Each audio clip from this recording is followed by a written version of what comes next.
17 নম্বর একটা সূরা আছে না পবিত্র কোরআনে, সূরা বনি ইসরাইল। সূরাটার নাম হচ্ছে সূরা বনি ইসরাইল, খুব ইম্পর্টেন্ট। এই সূরার আরেকটা নাম ইসরা, অর্থাৎ মেরাজ। আপনারা সবাই জানেন যে মেরাজে রাসূলুল্লাহ সাল্লাল্লাহু আলাইহি ওয়াসাল্লাম আমাদের জন্য যা কিছু নিয়ে এসেছে এর মধ্যে সব থেকে ইম্পর্টেন্ট যে জিনিসটা আমাদের জন্য নিয়ে এসেছে সেটি হচ্ছে 17 রাকাত ফরজ নামাজ। 5 ওয়াক্ত সালাতের মধ্যে 17 রাকাত ফরজ নামাজ নিয়ে এসেছে। আর সূরার পজিশনটা আল্লাহ তাআলা দেখেন কোথায় সেট করছে, 17 নম্বরে। তা আপনারা মনে করতে পারেন যে এটা তো একটা নিছক কাকতালীয় ঘটনা। ইসরায়েল যে শব্দটা, এটা পবিত্র কোরআনের 17টা সূরার মধ্যে আল্লাহ তাআলা নাজিল করেছেন। যেদিক দিয়ে যান, ইসরা দিয়েই যান আর ইসরায়েল দিয়ে যান, 17টা সূরার মধ্যে ইসরায়েল শব্দটা এসেছে। ওই বনি ইসরায়েল সূরাটাকে আল্লাহ তাআলা সেট করেছেন 17 নম্বর পজিশনে। এটা আপনাদের কাছে কাকতালীয় মনে হতে পারে। এখন যে কথাটা বলবো একটু মনোযোগ দিয়ে শুনবেন, একটু প্লিজ। বনি ইসরায়েল 17 নম্বর সূরার 1 নম্বর আয়াতে আল্লাহ তাআলা বলছেন যে রাসূলুল্লাহ সাল্লাল্লাহু আলাইহি ওয়াসাল্লামকে উনি মসজিদুল হারাম থেকে মসজিদুল আকসা এখানে ভ্রমণ করিয়েছেন, মানে মেরাজের রাত্রে। মসজিদুল হারাম থেকে মসজিদুল আকসা। এখন পবিত্র কোরআনে আয়াত আছে কতগুলো, কেউ বলতে পারবেন একজন প্লিজ? কতগুলো আয়াত আছে? 6236। আমরা যদি এই 17 নম্বর যে বনি ইসরাইল সূরার 1 নম্বর আয়াতে আল্লাহ তাআলা বললেন যে রাসূলুল্লাহ সাল্লাল্লাহু আলাইহি ওয়াসাল্লামকে বাইতুল হারাম মসজিদুল হারাম থেকে মসজিদুল আকসাতে ভ্রমণ করেছেন, এই যে 1 নম্বর আয়াত, এটা আমরা বের করতে পারবো না? বের করা সম্ভব। এটার পজিশন হচ্ছে 2030, বাইতুল হারাম থেকে বাইতুল মাকাদ্দাস। এর পূর্বে আল্লাহ তাআলা পবিত্র কোরআনে যে জায়গায় হারাম, বাইতুল হারাম, মসজিদুল হারাম শব্দটা নিয়ে এসেছেন 9 নম্বর সূরা, সূরা তাওবার 28 নম্বর আয়াতে। এবং এইটার পজিশন 1263। তো 1263 থেকে 2030, এইটার একটা পার্থক্য আমরা করতে পারবো না? খুব সহজে করতে পারবো, 767। আপনারা বলতেই পারেন এই 767 দিয়ে আপনি কি বোঝাচ্ছেন? আপনারা অবাক হবেন, বিস্ময়, কি বিস্ময় লুকিয়ে আছে দেখেন। আপনারা এখনই সার্চ দিতে পারেন, চ্যাট জিপিটি আছে, দেখেন বাইতুল হারাম থেকে বাইতুল মাকাদ্দাস এইখানকার coordinate distance 767 nautical mile. 767 mile. আল্লাহ তাআলা আজকে থেকে 1500 বছর আগে চিন্তা করেন, এই পার্থক্যটা দেখেন। বাইতুল হারাম থেকে বাইতুল মুকাদ্দাস এই কথাটা বলেছেন 17 নম্বর সূরা 1 নম্বর আয়াতে। আর এর পূর্বে ঠিক হারাম শব্দটা এনেছেন, বাইতুল হারাম শব্দটা এনেছেন 9 নম্বর সূরার 28 নম্বর আয়াতে। ওইটার পজিশন 1263, ওইটার পজিশন 2030, দুইটার পার্থক্য 767। আর এখন আমরা এসে জিপিএস ডিস্টেন্স দেখতেছি মসজিদুল হারাম থেকে মসজিদুল আকসা 767 মাইল। এটা কিভাবে সম্ভব? অবাক করা ব্যাপার। লোহা নিয়ে একটা সূরা আছে না, লোহা, আল হাদিদ, 57 নম্বর সূরা। পবিত্র কোরআনে সূরা আছে 114টা। 114 ঠিক মাঝ পয়েন্ট কোনটা? 57 নম্বর সূরার মধ্যে আল্লাহ তাআলা সেট করলেন লোহা সূরাটাকে, আল হাদিদ। এখন মানুষ দেখতেছে পৃথিবীর সারফেস থেকে গভীরে যেতে যেতে ঠিক 5100 কিলোমিটার গভীরে গেলে আপনি দেখবেন লোহার যে কোর, যে স্তরটা, লোহার কোর স্তর ঠিক 5100 কিলোমিটার পরে আছে। মানে আপনারা বলতে পারেন 5100 কিলোমিটার কি যায় আসে? লোহা যে শব্দটা আল্লাহ তাআলা সর্বশেষ পবিত্র কোরআনে ব্যবহার করেছেন এই 57 নম্বর সূরার 25 নম্বর আয়াতে। বিস্ময়কর ব্যাপার হচ্ছে পবিত্র কোরআনের এই আয়াতটার পজিশন 5100। আল্লাহু আকবার। চিন্তা করেন আপনি পৃথিবীর সারফেস থেকে গভীরে যেতে যেতে 5100 কিলোমিটার পরে দেখবেন যে লোহার স্তর, কোর স্তর। আর আল্লাহ তাআলা সর্বশেষ লোহা শব্দটাকে সেট করলেন একদম 5100 নাম্বার যে আয়াত, সেখানে 55 নম্বর একটা সূরা আছে। এটা বলে আমি একটু শেষ করবো ইনশাল্লাহ। কোরআনের যে নিদর্শন, এটা আসলে বলে শেষ করা যাবে না। 55 নম্বর সূরা, সূরা আর রহমান। এখানে 19-20 নম্বর আয়াতে আল্লাহ তাআলা বলছেন যে আমি 2 সমুদ্রকে মিলিত করি কিন্তু তারা পরস্পর একত্রে মিশে যায় না। তো এই কথার অর্থ কিন্তু ওই সময় অনেকে বুঝতো না। এখন গালফ অফ আলাস্কা ওইখানে গিয়ে দেখতেছে যে প্রশান্ত মহাসাগর বা আটলান্টিক মহাসাগর, এই 2 সমুদ্র মিলিত হচ্ছে, কিন্তু 2 সমুদ্রের যে পানির যে পার্থক্য এটা সহজে অনুধাবন করা যাচ্ছে। এক জায়গার পানির তাপমাত্রা বেশি, একসাথে মিলে যাচ্ছে কিন্তু পাশেই তাপমাত্রা কম। একটার ঘনত্ব বেশি, একটার ঘনত্ব কম। একটা কালার একরকম, আরেকটা কালার একরকম। একটা লবণাক্ততা একরকম, আর একটা লবণাক্ততা আরেক রকম। আল্লাহ তাআলা 1500 বছর আগে দেখেন আর রহমান সূরা এটা বলে দিয়েছে। বিস্ময়কর ব্যাপার। 75 নম্বর সূরা আল্লাহ তাআলা কিন্তু ফিঙ্গারপ্রিন্টের কথা বলেছে। 75 নম্বর সূরার 4 নাম্বার পয়েন্টে 4 নাম্বার আয়াতে আল্লাহ তাআলা বলেছেন ফিঙ্গারপ্রিন্ট এটা মানুষ মরে যাওয়ার পরে তার মৃত হাড় মাংস এগুলোকে একত্রিত করা যতটা কঠিন, এর থেকেও কঠিন হিসেবে আল্লাহ তাআলা আখ্যায়িত করেছেন যে মানুষের এই যে আঙ্গুলের ডগা এটাকে পুনর্বিন্যস্ত করা। ওই সময় যারা সংশয়বাদী ছিল ওরা মনে করতে এটা আবার কেমন কথা বললো, এই মরে গেলে পচে যাবে, এই পচা হাড় মাংস একত্রিত করবে, এটা তো অনেক জটিল একটা প্রক্রিয়া। এর থেকেও জটিল হিসেবে আল্লাহ তাআলা নিজে আখ্যায়িত করেছেন যে এই আঙ্গুলের ডগায় অর্থাৎ ফিঙ্গারপ্রিন্টকে পুনর্বিন্যস্ত করাটাকে আল্লাহ তাআলা বলতেছেন যে এটা আরো জটিল। এখন এসে বিজ্ঞানীরা দেখতেছেন যে মানুষের কারোর সাথে কারো ফিঙ্গারপ্রিন্ট কখনো মিলে না। সব থেকে ইউনিক যে জিনিসটা মানুষের সেটা হচ্ছে ফিঙ্গারপ্রিন্ট, কারোর সাথে কারো মিলবে না। এইখানে বিশ্বাস শেষ হয় নাই। সব থেকে বড় বিষয় হচ্ছে এই আয়াতটার পজিশন যদি দেখেন 6236টা আয়াতের মধ্যে এই আয়াতটাকে আল্লাহ তাআলা সেট করছেন, এই ফিঙ্গারপ্রিন্টের আয়াতে আছে শুধুমাত্র একটা, সেটার পজিশন 5555। 5555 আপনি চিন্তা করতেছেন?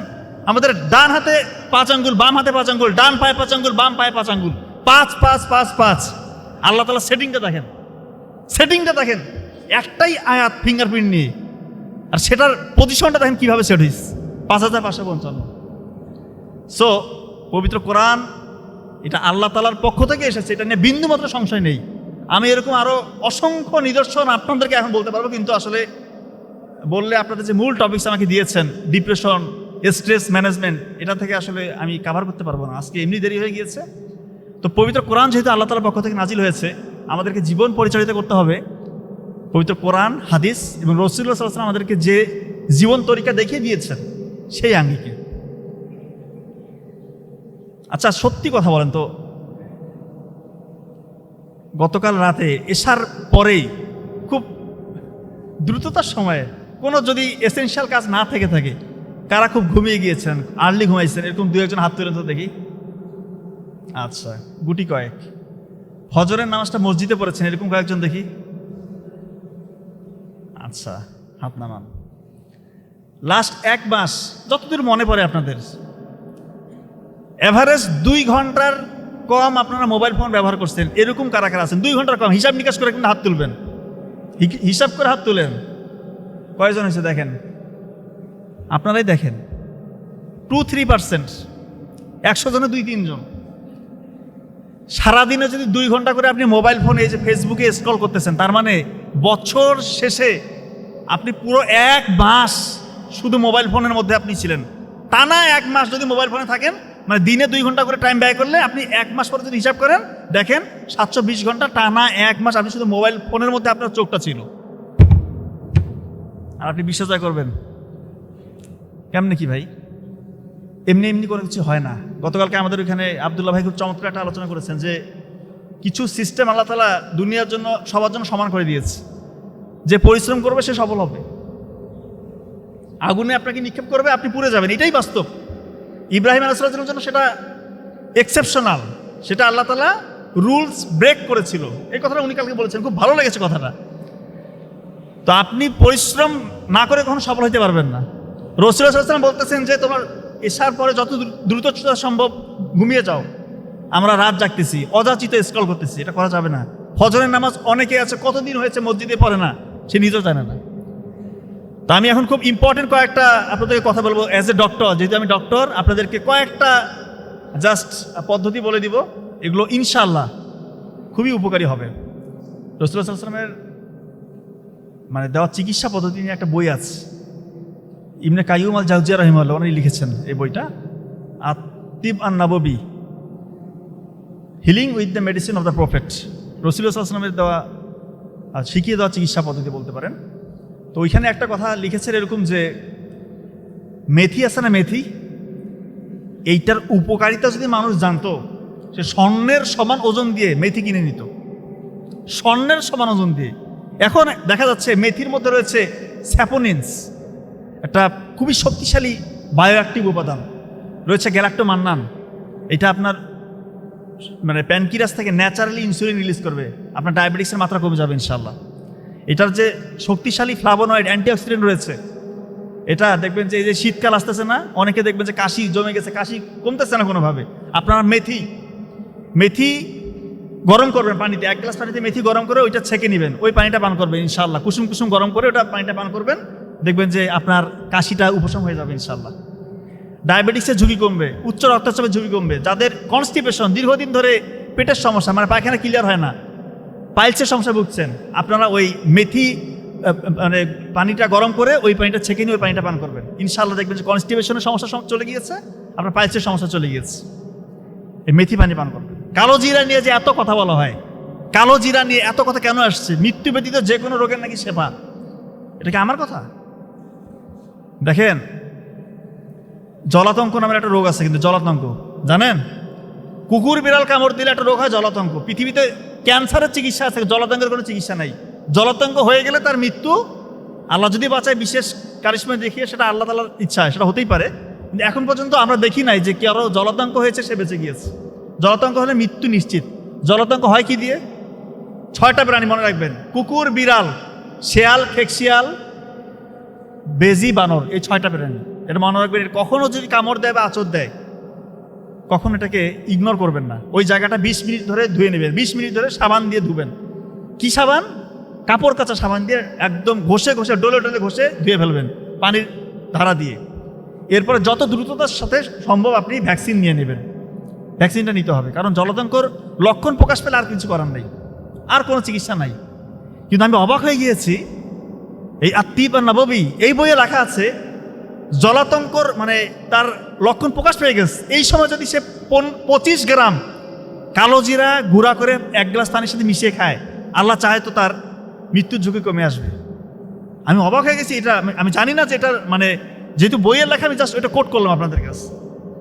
হতেই পারে, কারণ আল্লাহ তাআলা একটা কথা বলেছেন যে মৃত্যু ব্যতীত যে কোনো রোগের সেবা, এমনি এমনি বলেন। এটা নিয়ে গবেষণা করতে হবে। হয়তোবা কালো জিরাকে কি কোন প্রসেসে অ্যাপ্লাই করলে, কোন তাপ, কোন চাপ, কোন ফরম্যাটে দিলে কোন রোগের জন্য সেবা হবে, এটা আমরা হয়তো এখন আবিষ্কার করতে পারিনি, কিন্তু কালো জিরার মধ্যে বিষয় আছে, এটা আমাদেরকে মনে রাখতে হবে। আমরা সবাই এখন সাদা চালের ভাত খাই, সাদা চালের ভাত। আমাদের মূল খাবারই হচ্ছে ভাত বলতে পারি, কিন্তু সাদা চালের ভাতের মধ্যে এখন আর কোনো ফাইবার নাই, ফাইবার নাই। যেহেতু আপনার মূল খাবার হচ্ছে সাদা মানে ভাত, আপনার চেষ্টা করবেন ব্রাউন রাইস, লাল চালের ভাত খাওয়ার। সাদা চালের ভাত খেলে বেরি বেরি রোগ হয়, বেরি বেরি, কারণ এখানে ভিটামিন B1, B3, B6 এই ভিটামিনগুলো থাকে না সাদা চালে। তখন কী হবে? বেরি বেরি হলে কী হবে? হাত পা চিবাচিবি করবে, শরীর একটুতে ক্লান্ত হয়ে যাবেন, দেখবেন যে মানে একটু হলে ঘুম আসতেছে, পাগুলা মানে অনেকে বলে না ঝিমঝিম করতেছে। এই লক্ষণগুলো সাদা চালের ভাত খেলে হয়। পক্ষান্তরে আপনি যে লাল চালের ভাত খান, ব্রাউন রাইস যেটা ঢেকি ছাড়া চাল, ওইখানে আবার ভিটামিন B1, B3, B6 এগুলো যথেষ্ট পরিমাণে রয়েছে। আপনার বেরি বেরি রোগ হবে না। আপনার এই সাদা চালের ভাত খেলে 50 থেকে 70% সম্ভাবনা বেড়ে যায় ডায়াবেটিক্স হওয়ার। আপনার ডায়াবেটিস হওয়ার ঝুঁকিটা কমে যাবে যদি আপনি ব্রাউন রাইস খান। আপনার উচ্চ রক্তচাপের ঝুঁকি কমবে, ডায়াবেটিসের ঝুঁকি কমবে, স্ট্রোকের ঝুঁকি কমে যাবে। এই জন্য ব্রাউন রাইসটা আপনি খাওয়ার চেষ্টা করবেন। আচ্ছা, আপনাদের এখানে পজিটিভ রক্তধারী কারা কারা আছেন? পজিটিভ রক্তধারী মানে A পজিটিভ, B পজিটিভ, মাশাআল্লাহ, হাত নামার অলমোস্ট 95%। এখন আপনাদেরকে একটা খবর দেই, নেগেটিভ রক্তধারী যে মেয়েরা আছে, পারতপক্ষ চেষ্টা করবে আপনারা তাদেরকে বিয়ে না করার। মানে এটা কি আমি এমনি এমনি বলতেছি? আপনারা তো বিজ্ঞানের ছাত্র না সবাই। পজিটিভ রক্তধারী ছেলেরা যদি নেগেটিভ রক্তধারী মেয়েকে বিয়ে করে, বিয়ের পরে প্রথম সন্তানে কোনো সমস্যা হবে না, দ্বিতীয় সন্তান থেকে তার দেখবেন যে ইরাইথ্রোব্লাস্টোসিস ফিটালিস নামের একটা রোগ হবে বাচ্চার, ভয়ঙ্কর রোগ। হাইড্রোপস ফিটালিস হবে, তার হার্টের মধ্যে পানি জমবে, লাংসে পানি জমবে ওই বাচ্চার, ব্রেইন এমন বেশি রক্ত ভাঙা শুরু হবে ওই বাচ্চার, তার জন্ডিসের মাত্রা এত বেড়ে যাবে, ব্রেইনের মধ্যে পর্যন্ত জন্ডিস চলে যাবে। কার্নিকটেরাস বলে, কার্নিকটেরাস, মানসিক ভারসাম্যহীন হয়ে যাবে ওই বাচ্চা, খিঁচুনি দিবে, অজ্ঞান হয়ে যাবে, কমাতে চলে যাবে, মারা পর্যন্ত যায়, এবং ওই বাচ্চার খুব একটা প্রোডাক্টিভিটি থাকবে না। এইটা থেকে কি মানে যারা বিয়ে করে ফেলছে, ধরেন বিয়ে করে ফেলছে পজিটিভ রক্তধারী ছেলে, নেগেটিভ রক্তধারী মেয়ে, তাহলে তাদের উপায়টা কি? উপায় আছে। ওই দ্বিতীয় বাচ্চা যখন পেটে চলে আসবে তখন 28 সপ্তাহে একটা ভ্যাকসিন দিতে হয়, এবং বাচ্চা হওয়ার 24 ঘন্টার মধ্যে একটা ভ্যাকসিন দিতে হয়। তাহলে আল্লাহ চাহে তো সে অনেকটা সেফ গার্ডে থাকবে। তবে যেহেতু বিয়ের আগে একটা অপশন আছে, আপনার সম্ভব হলে এটা একটু এড়িয়ে চলবেন। আর নেগেটিভ রক্তধারী যে ছেলেরা আছেন, আপনারা যাকে ইচ্ছা বিয়ে করতে পারেন, কোনো সমস্যা নেই, কোনো সমস্যা নেই। আর অপরদিকে পজিটিভ রক্তধারী যে মেয়েরা আছে, তারাও যাকে খুশি বিয়ে করতে পারে, কিন্তু নেগেটিভ রক্তধারী মেয়েদের এই সমস্যা, পজিটিভ রক্তধারী ছেলে নেগেটিভ রক্তধারী মেয়ের বিয়ে হলে এই সমস্যাটা হয়।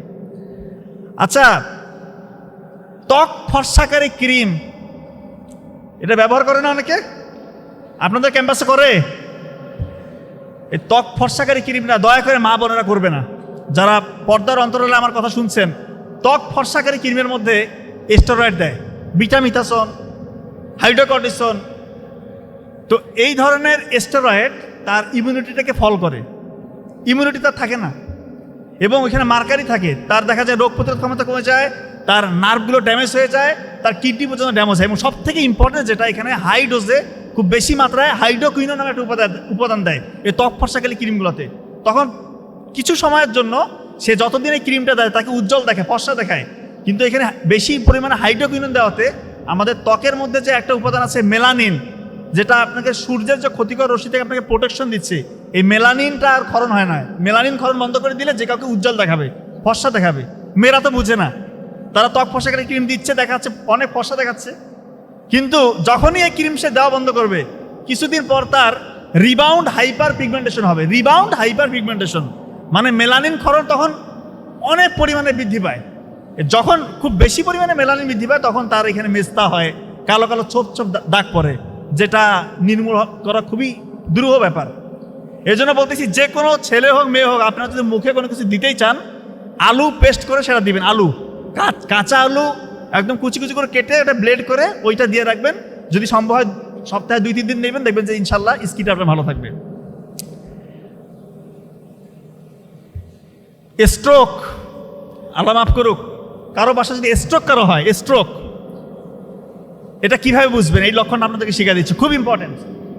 স্ট্রোক হইলে দেখবেন যে সাডেন আনকনসাস, হঠাৎ অজ্ঞান হয়ে গেছে রোগীটা, তার মুখটা একটু বেঁকে গেছে, তার দেখবেন যে প্রেশারটা একটু বেশি হয়ে গেছে। প্রেশার যদি মাপতে না পারেন সমস্যা নেই, এবং তার মুখের মধ্যে সে খাবার ধরে রাখতে পারবে না, খাবার বা পানি সে গড়ায় গড়ায় পড়বে। এই ধরনের যদি, এবং এক পাশ দুর্বল হয়ে যাবে, যে কোনো শরীরের এক পাশ, হাত অথবা পা দেখবেন তার অবশ, কাজ করতেছে না। এই লক্ষণগুলো প্রকাশ পেলে আপনারা বিলম্ব করবেন না, দয়া করে হাসপাতালে নিয়ে যাবেন। কারণ প্রথম 4.5 ঘন্টায়, এটাকে বলা হয় গোল্ডেন আওয়ার, প্রথম 4.5 ঘন্টা যদি নিয়ে যাওয়া যায়, সিটি স্ক্যান করে পরীক্ষা নিরীক্ষা করে তার চিকিৎসা দিলে, আল্লাহ চাহে তো তার যে ব্রেইনের যে নার্ভগুলো, সেলগুলো যে ড্যামেজ হচ্ছে, স্ট্রোক হলে প্রতি মিনিটে 19 লক্ষ করে সেল ড্যামেজ হয়, পার্মানেন্ট লস। ব্রেইনের যে কোষটা লস হয়ে যাচ্ছে সেটা পার্মানেন্ট লস, এটা আর ব্যাক করবে না, ফেরাইতে পারবেন না। তার মানে সময়টা খুবই ইম্পর্টেন্ট। এরকম যদি কোনো রোগী পান, বাসা যদি আল্লাহ মাফ করে কারো হয়, দ্রুত হাসপাতালে নিয়ে যাবেন। হিজামা, হিজামা এটা আমি আসলে জানতাম না, হাদিস পড়ে জানছি যে রোগ ব্যাধি নিয়ে যে অধ্যায়টা আছে সেখানে রাসূলুল্লাহ সাল্লাল্লাহু আলাইহি ওয়াসাল্লাম বলছেন যে সর্বোত্তম চিকিৎসা পদ্ধতি হচ্ছে শিঙ্গা লাগানো। তো শিঙ্গা লাগানো আমি ওই সময় বুঝতাম না, পরে দেখতেছি শিঙ্গা লাগানো হচ্ছে হিজামা করা। এই এখন এত বেশি দেখেন ডাক্তারের পিছনে টাকা নষ্ট, এত টেস্ট, এত ওষুধপত্র খেতে হয়, এটা লাগবে না। আপনার বছরে 1-2 করে হিজামা করাবেন। আমার নিজের মাথা ব্যথা প্রচণ্ড ছিল, আমি আগে ফুটবল খেলতাম, প্রচুর হাঁটু ব্যথা করতো, একটা সেশন নিয়েছি হিজামার। হিজামা যদি কেউ সত্যি করতে ভালো মতো হিজামাটা করাইতে পারে, হিজামা থেরাপিস্ট যদি ভালো হয়, আপনি হিজামা করাইলে ইনশাআল্লাহ মাথা ব্যথা থাকবে না।